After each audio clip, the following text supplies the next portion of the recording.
আসসালামু আলাইকুম ওয়া রাহমাতুল্লাহি ওয়া বারাকাতুহু।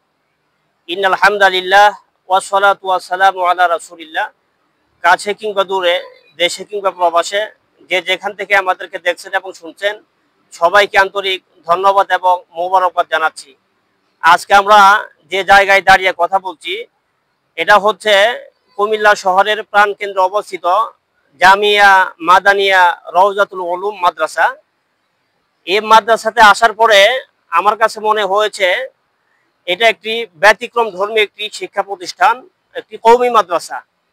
একটি মনে হচ্ছে আমাদের দেশের অনেকটা সেই রেসিডেন্সিয়াল সে প্রতিষ্ঠানের মতো একটি ক্যাডেট সিস্টেম, একটি প্রাইভেট সিস্টেম, খুব বড় মাপের একটি মাদ্রাসা।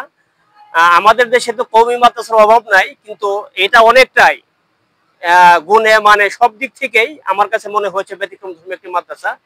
যদিও বা আমি একজন কওমি মাদ্রাসার ছাত্র, আমি মাদ্রাসায় পড়াশোনা করেছি কওমিতে শুরুতে।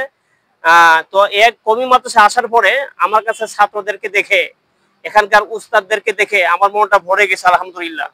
আজকে সারা দেশে যারা ইলম বিতরণ করছেন, ইলম আমল মসজিদ মাদ্রাসার খেদমত নিয়ে যারা ব্যস্ত রয়েছেন, তো তাদের সেই ইলম আহরণ করার জায়গা হচ্ছে এই মারকাজুল উলুম, রওজাতুল উলুম, এই সমস্ত শিক্ষা প্রতিষ্ঠান। এখানে কি শিক্ষা দেওয়া হয় আমরা জানি। রাসূল কারীম সাল্লাল্লাহু আলাইহি ওয়াসাল্লাম বলেছেন, তারাকতু ফীকুম আমরাইন লান তাযিল্লু মা তামাসসাকতুম বিহিমা কিতাবাল্লাহি ওয়া সুন্নাতা রাসূলি।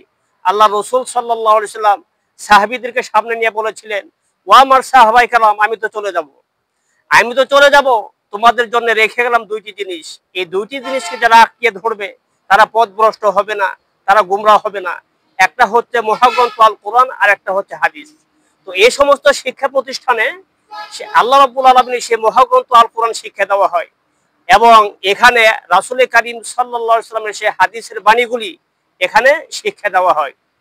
সেই কোরআনের সঙ্গে আমরা পড়েছি, আল কুরআনু হুয়া কিতাবুল্লাহ আল মুনাজ্জালু আলা রাসূলি সাল্লাল্লাহু আলাইহি ওয়াসাল্লাম বিওয়াসিতাতি জিবরিল আলাইহিস সালাম নাকলান মুতাওয়াতিরান বিলা শুবহাতিন। কোরআন হচ্ছে এমন একটি গ্রন্থ যেন সরাসরি সেই লৌহে মাহফুজ থেকে জিবরিল ফেরেশতার মাধ্যমে বিশ্বনবীর উপরে অবতীর্ণ হয়েছে, সুবহানাল্লাহ। আর হাদিসের সঙ্গে আমরা জানি, মা উযিফা ইলান নবী সাল্লাল্লাহু আলাইহি ওয়াসাল্লাম মিন কাউলিন আও ফি'লিন আও তাকরিরিন।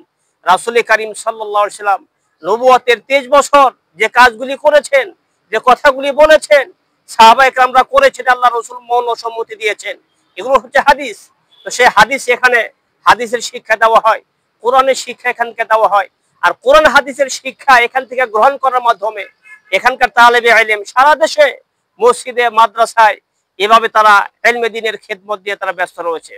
তো যাই হোক, সম্মানিত দর্শক মণ্ডলী যারা আমাদেরকে দেখছেন এবং শুনছেন, সবাইকে আবারও আন্তরিক ধন্যবাদ মোবারকবাদ জানিয়ে, এবং আপনাদেরকে, আপনাদের সন্তান যারা রয়েছে তাদেরকে বলবো যে আপনারা এভাবে এই সমস্ত শিক্ষা প্রতিষ্ঠানে আপনাদের সন্তানদেরকে ভর্তি করার মাধ্যমে তারা যেন কোরআনী শিক্ষা শিক্ষিত হতে পারে, বিশ্বনবীর হাদিসের শিক্ষা শিক্ষিত হতে পারে, এবং এভাবে দেশের জন্য, সমাজের জন্য, রাষ্ট্রের জন্য তারা যেন ভালো ভালো কাজগুলি করতে পারে।